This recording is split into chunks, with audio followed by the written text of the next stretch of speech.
superleuk dat je kijkt naar deze nieuwe video. Famke Dijkstra maakt video's voor het hindertijdschrift Penny. Mijn video's over ponies en hinders. En met al die verschillende onderwerpen. Dus ja, dat is heel breed. Nou, ik wilde vragen door Penny zelf.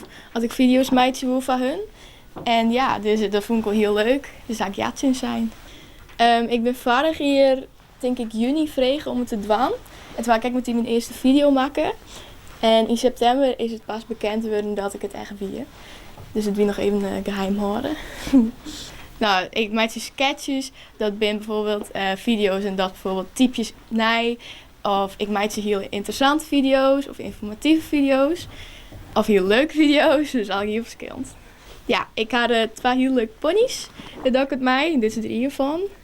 In de toekomst wil Famke graag terug in het maken van de filmpjes.